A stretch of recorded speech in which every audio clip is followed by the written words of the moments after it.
Uma alegria poder falar sobre a Igreja Presbiteriana de Vila Nova. Quero parabenizar a igreja pelos 75 anos de existência, 75 anos de bênçãos, 75 anos de lutas, 75 anos de vitórias, 75 anos de percas, derrotas, mas Cristo sempre esteve mantendo a igreja de pé. E é por isso que ela existe hoje forte, feliz e atuante na cidade.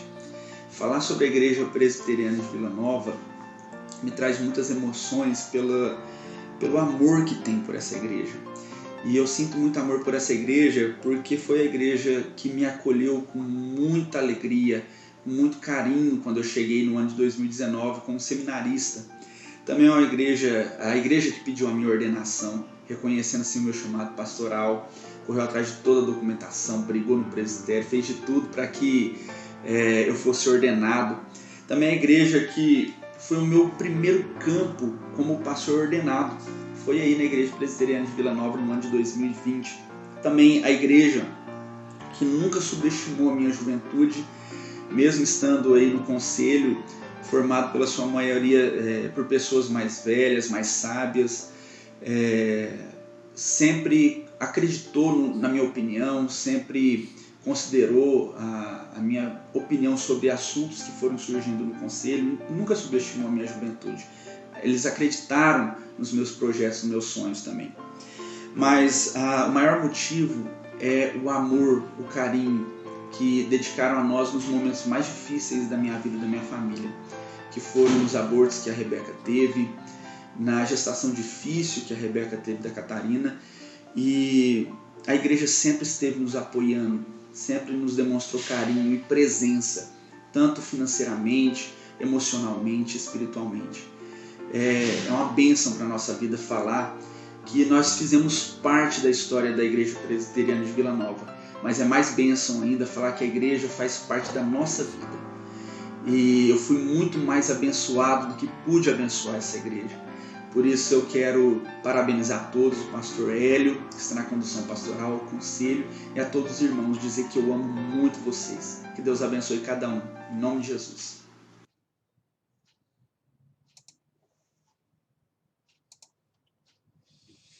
E aí, olá, boa noite. São 19 horas e 32 minutos aqui no relógio do meu computador e eu quero te trazer uma palavra de saudação em nome do Senhor Jesus Cristo. Depois de 10 dias de férias para terminar de escrever o meu livro sobre a história da IPB em Goiás, que ainda não consegui terminar, mas está quase lá, a enfrentar a Covid-19 que infectou meu genro, minha filha, ficar em quarentena por ter de hospedá-los aqui em casa, mas valeu a pena. As férias de 10 dias viraram 13 e agora estamos de volta assumindo nossa posição na liderança da igreja de Vila Nova.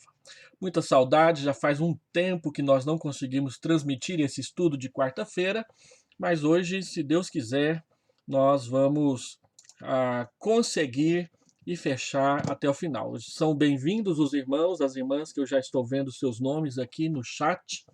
Que Deus abençoe e que a palavra do Senhor nessa noite seja para o seu coração. Nós estamos estudando o livro O Incomparável Cristo, do Dr. John Stott, um pastor anglicano, que foi também capelão da rainha da Inglaterra, a rainha Elizabeth II, durante muitos anos. John Stott foi um dos pastores protestantes mais influentes, um dos pastores protestantes mais influentes do século XX e início do século XXI. Ele se tornou conhecido quando, em 1974, ele lançou um livro sobre pregação expositiva chamado Eu Creio na Pregação.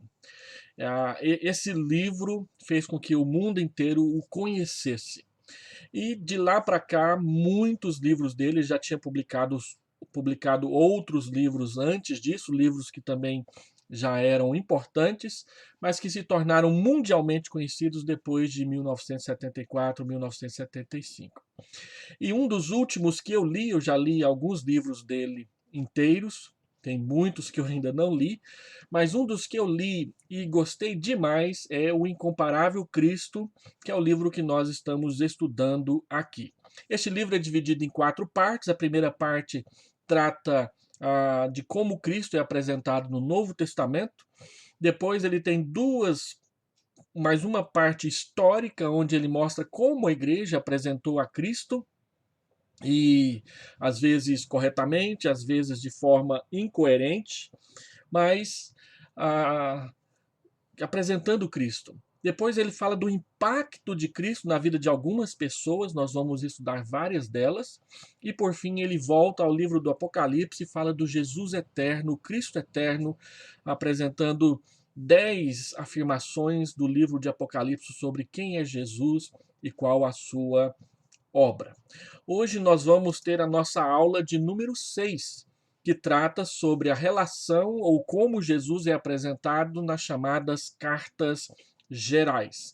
As cartas gerais compreendem os livros de Tiago, Hebreus, 1ª e 2ª Pedro, o livro de Judas, a carta de Judas e as 3 cartas de João, endereçadas a pessoas e também a igrejas da Ásia Menor. Essas cartas são chamadas de cartas gerais unicamente para diferenciá-las das cartas do apóstolo Paulo, que são as anteriores, desde Romanos até ali Filemon, e alguns incluem também Hebreus como da autoria de Paulo. João Calvino dizia que a única certeza que ele tinha era que o autor de Hebreus não era Paulo, porque no capítulo 2 de Hebreus, o autor diz que recebeu o evangelho dos apóstolos.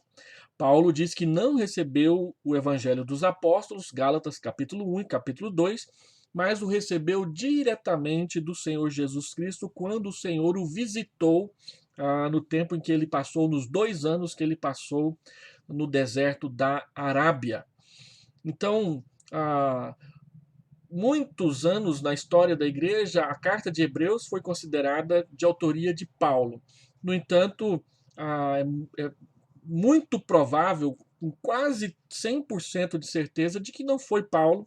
Não sabemos exatamente quem foi, mas sabemos que não foi Paulo e nem por isso deixamos de crer na sua inspiração. Sabemos que foi alguém que andou com os apóstolos, porque ele disse ter recebido o evangelho dos apóstolos, da mesma forma como Lucas recebeu do apóstolo Paulo, escreveu seu evangelho, o livro de Atos, inspirado pelo Espírito Santo, e então está nas Escrituras.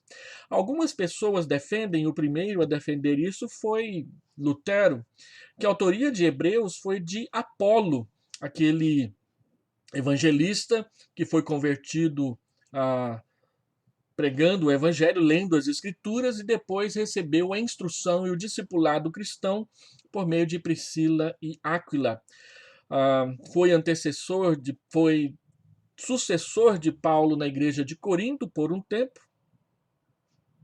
e foi um dos grandes evangelistas do Novo Testamento. Como ele era natural de Alexandria, no norte da África, e alguns percebem um pouco de linguagem alexandrina no texto de Hebreus, então essa defesa de que Apolo pode ter sido um dos autores ou o autor do livro de Hebreus, ela é sustentável, mas nós não podemos afirmá-la com toda a certeza. Tiago e Judas são endereçadas a judeus. As cartas de João foram escritas a igrejas da Ásia Menor, que ele chama na segunda carta de A Senhora Eleita, e a terceira epístola foi escrita a Gaio, especificamente um amigo de João. O nome Gaio aparece várias vezes na Escritura, às vezes nas cartas de Paulo, nas cartas aqui de João, e não dá para saber se o Gaio que Paulo fala nas suas cartas é o mesmo Gaio que João escreve essa terceira carta aqui no final das Escrituras. Pela simples razão de que o nome Gaio era um nome muito comum naquela época do Novo Testamento, assim como o nome João é comum aqui no Brasil. Então eu conheço João aqui em Goiânia, mas também conheço João em Recife, em Pernambuco, conheço João em São Paulo. E de repente, se eu mencionar João, sem especificar qual é, numa carta ou num e-mail que eu escrever, talvez alguém possa pensar que eu estou falando do mesmo João e de repente pode ser que não. Então pode ser que o Gaio que João escreve seja também o Gaio que Paulo menciona, mas é muito mais provável que não seja, que seja outro irmão de outra igreja que também foi convertido ao Senhor Jesus Cristo. Então vamos falar um pouco de Hebreus, já que mencionamos a sua autoria. O tema do livro de Hebreus é apresentar Cristo como nosso grande sumo sacerdote. E o autor de Hebreus faz várias comparações entre o ministério e a pessoa de Cristo com o Antigo Testamento. Ele compara com Moisés, ele compara com os levitas, ele compara com Melquisedeque, ele faz várias comparações entre o Senhor Jesus Cristo e elementos da lei do Antigo Testamento para mostrar a superioridade do Senhor Jesus em relação a cada um destes com os quais ele é comparado. A razão disso não é menosprezar o Antigo Testamento e dizer que ele é inferior. A razão disso é mostrar que tudo que foi ensinado no Antigo Testamento encontra o seu cumprimento e o seu ponto mais elevado, o seu clímax, na pessoa do Senhor Jesus Cristo, aquele homem Jesus de Nazaré que andou entre nós. O autor de Hebreus ele tem dois objetivos muito claros quando ele escreve a sua epístola. Primeiro, impedir a apostasia que está acontecendo no seio da igreja, causada por perseguições e por confusão doutrinária no meio dos irmãos. Às vezes nós olhamos para a chamada igreja primitiva e dizemos que na época da igreja primitiva é que era bom, que a igreja moderna, a igreja contemporânea, ela é muito secularizada, pecaminosa e está longe daquele vigor e fervor inicial da igreja.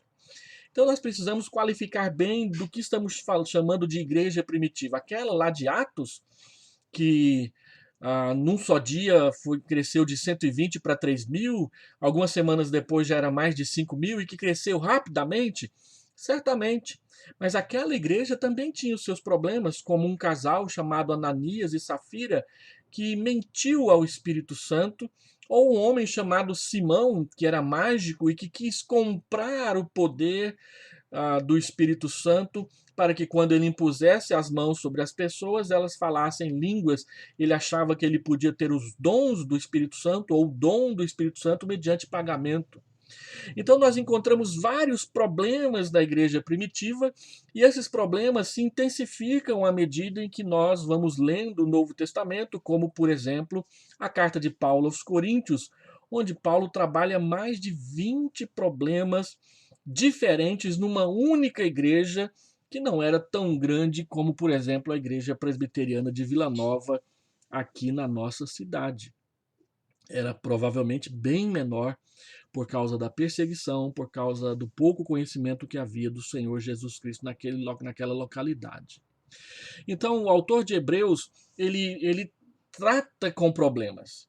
E muitos problemas na igreja são causados por causa dos nossos pecados, mas alguns são causados por forças externas que exatamente nos provam e nos tentam a respeito do Senhor Jesus Cristo. Havia perseguições. A perseguição, ela é, sim, um adversário difícil de enfrentar porque envolve sofrimento, envolve o perigo de morte, envolve o ter que enfrentar opositores. E nós enfrentamos muitos adversários, inimigos e opositores ao evangelho no nosso tempo, da mesma forma como os cristãos da igreja primitiva enfrentavam também. E assim como na nossa época nem todos perseveram porque são perseguidos, mas fogem para uma vida mais cômoda, na época do Novo Testamento também era assim. E o autor de Hebreus, ele motivado por causa de pessoas que estavam abandonando o evangelho porque não suportavam a perseguição, ele escreve a carta aos Hebreus para mostrar que Cristo não nos abandona, que Cristo é o nosso sumo sacerdote, que de fato ele pagou os nossos pecados na cruz e ele intercede por nós, porque ele também sofreu como nós sofremos. Mas o autor de Hebreus lida também com o problema da confusão teológica. Dúvidas que às vezes não são respondidas ou nós não gostamos das respostas que são oferecidas.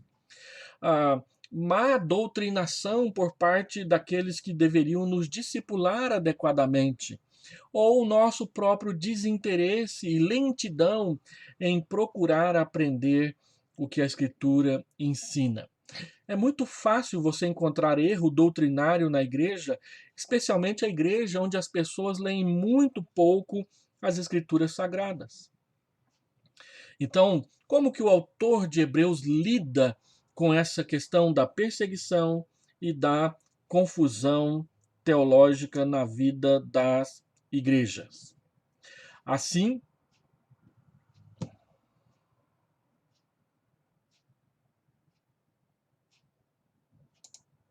o autor de Hebreus trata da questão da superioridade de Cristo e sua aliança, o sacerdócio, o sacrifício e a aliança.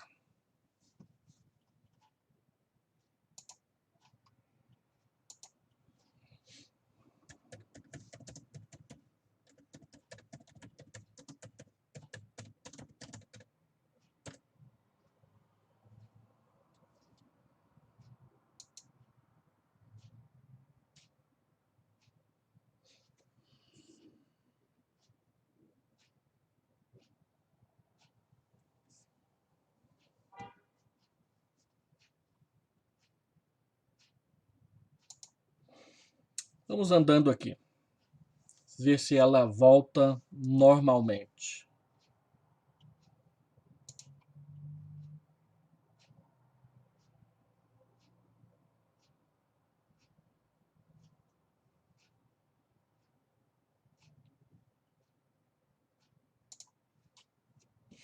Então, como eu ia dizendo, como que o autor de Hebreus trata com isso? Ele trata a superioridade de Cristo, sacerdócio, sacrifício e a aliança. Dessa forma, o autor de Hebreus trata das promessas da nova aliança. Ele trata da questão da santidade interior, que Deus deseja escrever as leis dele no interior do nosso coração. Ele trata do conhecimento individual de Cristo. Deus revela-se pessoalmente a cada um de nós para transformar a nossa vida e nos abençoar. E ele trata do pleno perdão, perdoar os nossos pecados e nunca mais se lembrar deles na nossa relação com Ele. Deus nos santifica, Deus se revela a nós e nós podemos conhecê-lo verdadeiramente. E o perdão que nós recebemos de Deus é um perdão verdadeiro, é um perdão que é final, não é uma ilusão, não é um sonho, nada disso.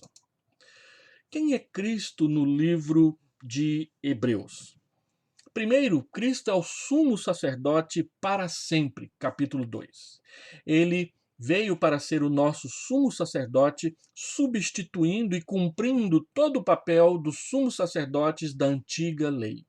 Cristo é o sumo sacerdote definitivo, aquele que sempre pode interceder por nós e oferecer o sacrifício por nós, que será final. E esse sacrifício é o sacrifício que ele faz dele mesmo. Então, o autor de Hebreus trabalha isso. Ele ofereceu um único sacrifício para sempre, capítulo 7, capítulo 9, capítulo 10. Ele estabeleceu uma aliança eterna, capítulo 4. Ele nos deu uma salvação eterna, capítulo 5, versículo 9. Ele nos deu uma redenção eterna, capítulo 9, versículo 12. Ele nos deu uma herança eterna, capítulo 9, versículo 15. Toda a obra de Cristo a nosso favor, ela é superior, ela é suficiente e ela é eterna no cuidado de Deus para conosco. Essa é a mensagem de Hebreus. O autor de Hebreus diz que ele pode nos socorrer e se nós o buscarmos, ele pode nos atender. Veja comigo Hebreus capítulo 4, por exemplo, só para dar uma ideia do que nós estamos falando aqui. Hebreus capítulo 4, a partir do verso 14, é um texto que nós citamos muitas vezes. Tendo, pois, a Jesus, o Filho de Deus, como grande sumo sacerdote que penetrou os céus, conservemos firmes a nossa confissão, porque não temos sumo sacerdote que não possa compadecer-se das nossas fraquezas.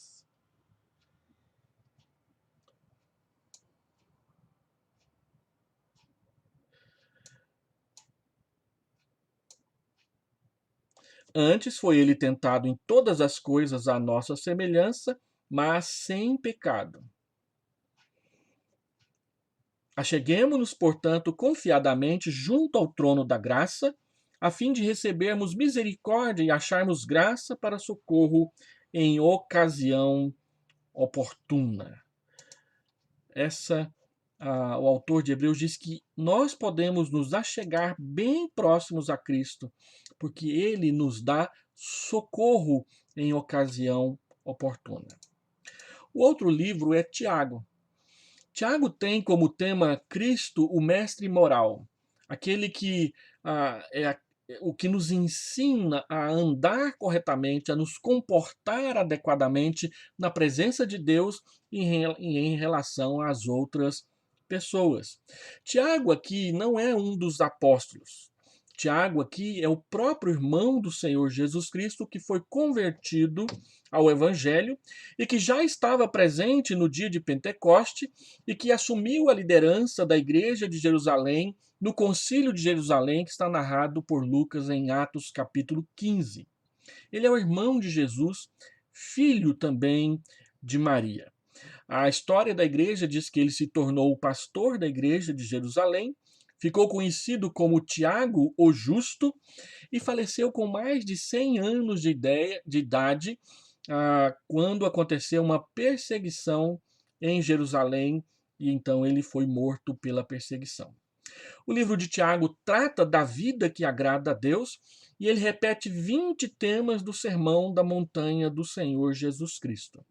Muitas vezes, algumas pessoas olham para Tiago e pensam que ele está tratando somente de questões do Antigo Testamento, mas não é.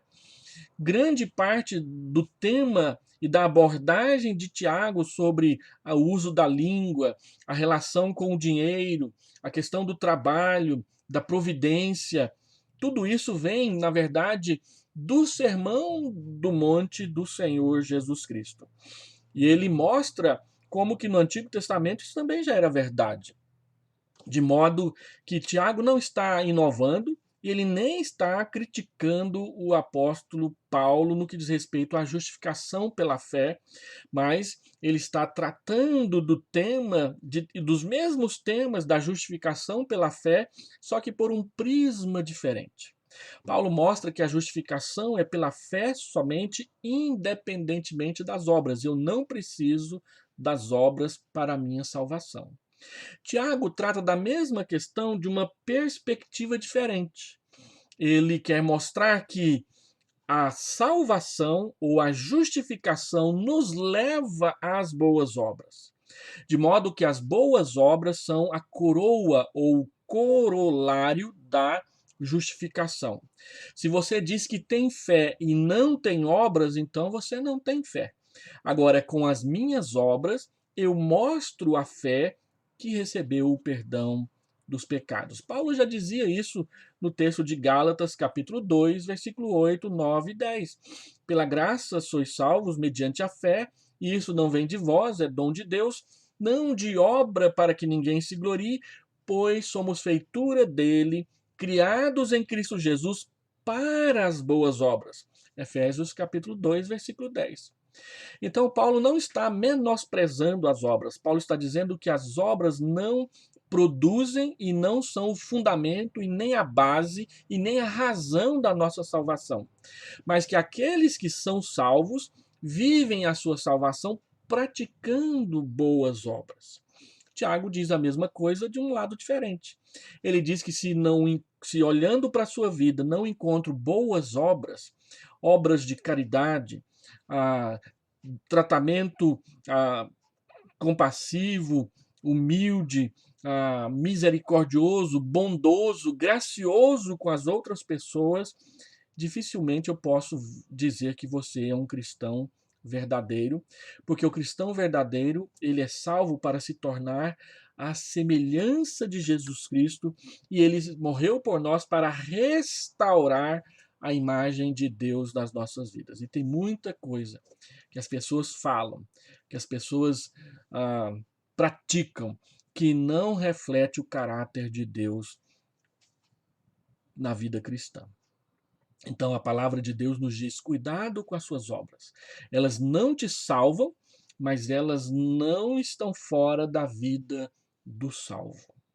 Você precisa praticar boas obras como testemunho da salvação graciosa e gratuita que você recebeu do Senhor Jesus. Por isso, então, quando nós discutimos essa questão de fé versus obras e comparamos Tiago com Paulo, é preciso entender que Paulo está escrevendo contra os judaizantes que queriam introduzir a questão das obras na salvação.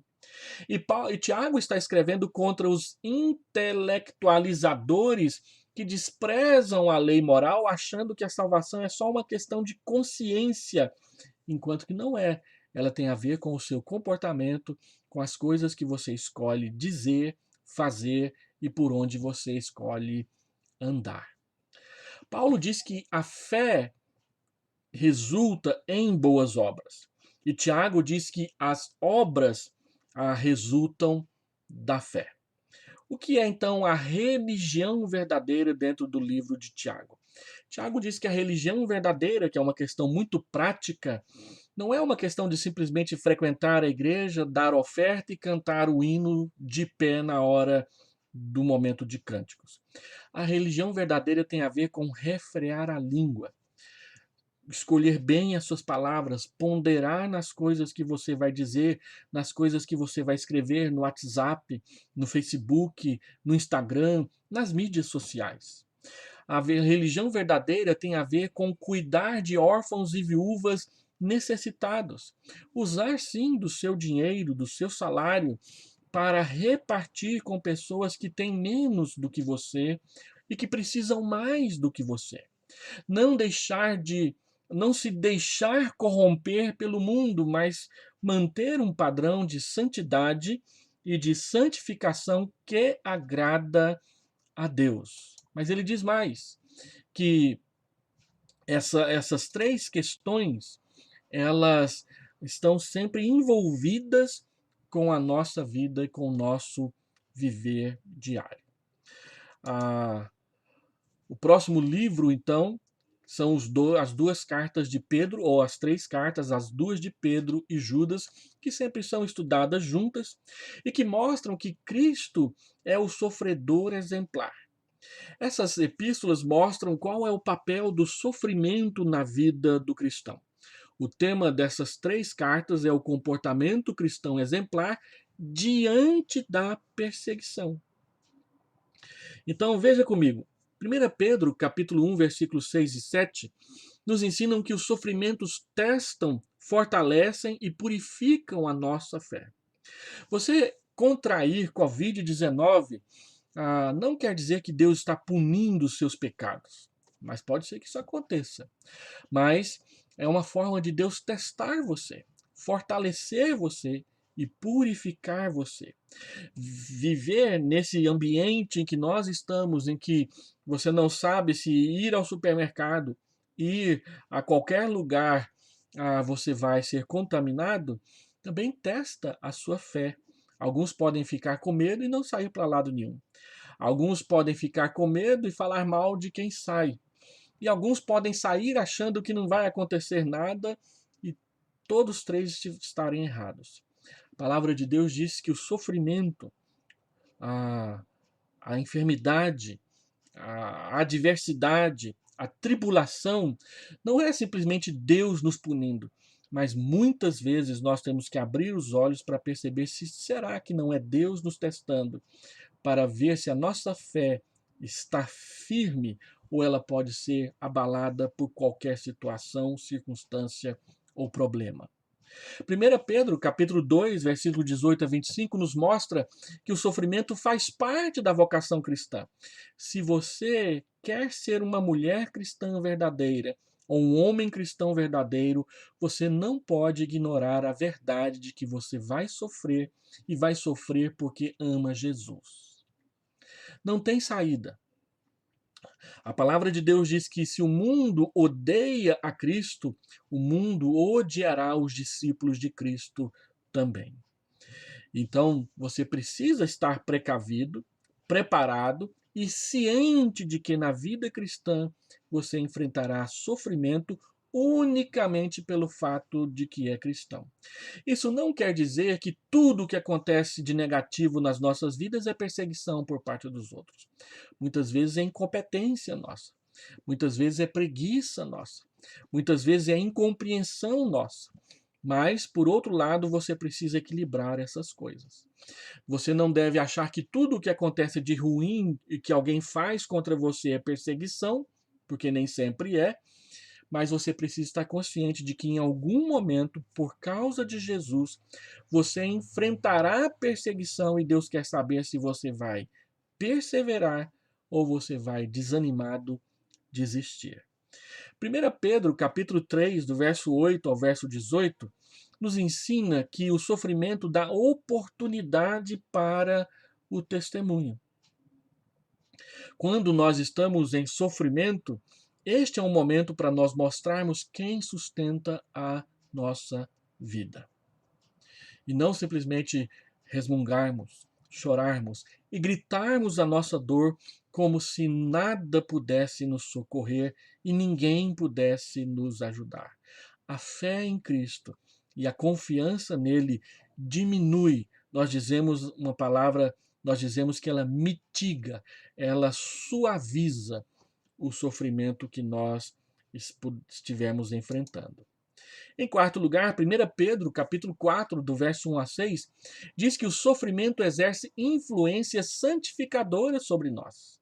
Quando nós enfrentamos o sofrimento com a postura correta e com o comportamento que louva e honra o nome de Cristo, o sofrimento nos santifica e nós passamos pela enfermidade, nós passamos pela tribulação, nós atravessamos a adversidade mais fortes na fé e no nosso caráter. Em quinto lugar, 1 Pedro, capítulo 4, versículo 12 a 19, nos ensina que o sofrimento nos dá o privilégio de participar dos sofrimentos de Cristo, assim como também participaremos da sua glória. Cristo sofreu. Cristo sofreu na carne. Não só nos momentos da crucificação, mas durante toda a sua vida. Cristo sofreu. A Bíblia diz que ele foi tentado em todas as coisas como nós somos tentados, mas ele não enfraqueceu e ele não voltou atrás, como nós constantemente o fazemos. 1 Pedro, capítulo 5, do versículo 10 e 11, também nos ensina que o sofrimento é o caminho da glória. Quando nós enfrentamos o sofrimento, não quer dizer que saímos do caminho, que perdemos o caminho. Não, esse é o caminho. Você não atravessará a vida cristã inteira sem sofrer. Embora os teólogos da prosperidade diz que porque você crê em Cristo você terá o melhor salário, a melhor casa e jamais ficará doente, o que nós vemos são essas pessoas internadas em hospitais com nomes falsos e depois tendo que dar explicações das coisas que falaram e fizeram publicamente, às vezes televisionado, enganando o coração e a boa fé das pessoas.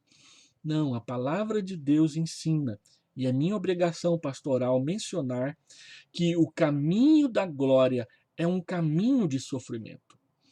Ele inclui o sofrimento, às vezes prolongadamente, mas às vezes intercambialmente, porque a Bíblia também diz que todas as coisas cooperam para o bem daqueles que amam a Deus. Todas as coisas boas, somadas com todas as coisas ruins.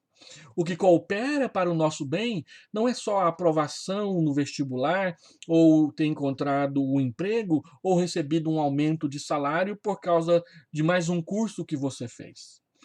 Não. A dor, a oposição, a adversidade também faz o nosso caminho, o caminho da glória de Deus. Cristo é o exemplo máximo da glória de Deus e ele foi até a cruz. Se Cristo sofreu e ele é Deus, e ele sofreu por nós, nós precisamos sim estar preparados para enfrentar em alguma medida, em alguma circunstância, em alguma ocasião e em relação a algumas pessoas, sofrer por amor de Cristo, sem ofender, sem revidar, sem maltratar os outros e sem se tornar pessoas azedas, ranzinzas e reclamonas. Viver para a glória de Deus envolve também chorar madrugadas afora. Envolve sentir dor por causa de um filho ou de uma filha. Envolve sentir medo por causa de um futuro incerto, mas nunca abandonar a fé e sempre confiar que Deus vai providenciar o necessário para nós. E isso, somado com as bênçãos, faz o caminho da glória. A glória vindoura é um dos temas centrais da segunda carta de Pedro. E ele trata dessa glória vindoura depois de trazer estes 6 ensinamentos a respeito de qual lugar do sofrimento dentro do caminho da glória de Deus. Quem sabe, se Deus nos permite, trazer o livro de 1 Pedro para o púlpito e expor à igreja para que a igreja possa ver isso de forma bem mais trabalhada, ponto a ponto, no púlpito da igreja. É um desafio e a gente pode assumi-lo tão logo seja possível. 1ª, 2ª e 3ª João trata da aplicação dos dois grandes mandamentos, amar a Deus e amar ao próximo como a si mesmo. Quando você lê 1 João, você nitidamente, se você conhece os 10 mandamentos e o Sermão do Monte, você vê nitidamente João tratando desses 2 temas: amar a Deus acima de todas as coisas e amar o próximo como a si mesmo. E ele chega ao clímax dessa discussão no capítulo 4, quando ele diz que se você odeia o seu irmão, que você não pode amar a Deus a quem você não vê, se você não amar o seu irmão a quem você vê. E João trata disso. E ele faz o mesmo contraste que Tiago faz entre aquele que fala e aquele que faz. Capítulo 1, do verso 5 até o versículo 10, João mostra que há uma diferença entre simplesmente falar e fazer. Aquele que diz e aquele que confessa os seus pecados. Então, a postura correta e adequada mostra que se nós amamos a Deus acima de todas as coisas e amamos o próximo como a nós mesmos. 2ª e 3ª João tratam da hospitalidade. 2ª João trata do perigo da hospitalidade a falsos mestres, hospedar dentro da sua casa pessoas que não têm compromisso com o verdadeiro evangelho, mas que deturpam a palavra visando lucro, visando a fama. 3ª João fala da hospitalidade positiva para com os missionários itinerantes e o perigo da preeminência, do desejo pela preeminência. 3ª João é escrita a Gaio, e João diz para Gaio imitar o exemplo de Demétrio, que a própria verdade da testemunha do bom comportamento dele, e evitar pessoas como Diótrefes, que gostam de exercer a primazia, a preeminência na igreja, ser tratado como o primeiro, como maioral e como aquele que tem o direito de decidir o que faz e o que não faz dentro da igreja. A igreja é de Cristo. Presbíteros, diáconos, liderança devem fazer a vontade de Cristo e não as suas próprias vontades relacionado à igreja de Deus. Por isso, Gaio é como se fosse cada um de nós, e nós vemos na igreja bons exemplos e maus exemplos, e João então insiste com Gaio que ele siga o bom exemplo, não um mau exemplo. E aqui a questão tratada é da hospitalidade. Ser hospitaleiro como Demétrio e não ser uma pessoa que trata mal os outros como Diótrefes, não hospedando e não permitindo que outros na igreja também hospedem. Então, terminando esse estudo, a minha internet está com aquele mesmo problema de instabilidade. Deixa eu fazer algumas aplicações. A primeira delas, o Novo Testamento expressa unidade e diversidade em torno de Cristo. Unidade de mensagem e diversidade de autores, formas literárias e de assuntos tratados. Hebreus, Tiago, Pedro, Judas e João são autores diferentes, com peculiaridades diferentes, mas que também ensinam a mesma mensagem do Evangelho de Deus. E vendo essas formas diferentes da Escritura, nós podemos e devemos confiar nossa salvação a Cristo e em Cristo, como nos é ensinado. Cada dia da nossa vida. E eu então quero terminar o estudo de hoje fazendo uma oração por cada um de vocês que perseveraram aqui na nossa transmissão. Pai amado, Deus querido, eu quero pedir a tua bênção sobre cada um de nós. E assim aplica no coração do teu povo a tua palavra. Em nome de Jesus é o que eu te peço. Amém e amém. Então eu quero trazer aqui uma palavra de saudação aos irmãos que estão aqui conosco desde o começo. Diego, Maria de Lourdes, Irene, Cleisia, o Cláudio Freire, o Adracir, a Marciane, a Edneia, o Silvio, a Neuza, a Brandina, Patrícia, Rosângela, Ana Lúcia, Marlene, Daniela, todos são muito bem-vindos. Você também que não quis colocar uma palavra de saudação, mas está aqui conosco, é bem-vindo, Deus te abençoe. Que a palavra do Senhor encontre no seu coração lugar para, como semente, crescer e te abençoar. E compartilhe esse vídeo se ele foi bom para você, te esclareceu algumas dúvidas sobre estes livros da Bíblia. Compartilhe com amigos, com familiares. Cada compartilhamento que você faz com que o nosso vídeo seja automaticamente indicado para mais pessoas segundo os algoritmos eletrônicos aqui do YouTube. E nos ajude a chegar a 1000 inscritos.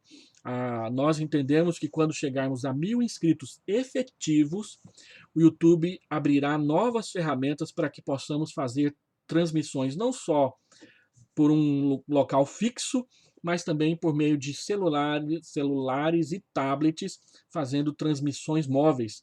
E aí, de repente, eu posso fazer uma transmissão para este canal ao ar livre, lá da praça, em frente à igreja. Essa é o tipo de transmissão que a gente quer ganhar ao alcançarmos 1000 inscritos no nosso canal. No mais, que Deus dê a vocês uma noite de descanso do trabalho de hoje e até a próxima transmissão, com a graça de Deus. Amém e até lá.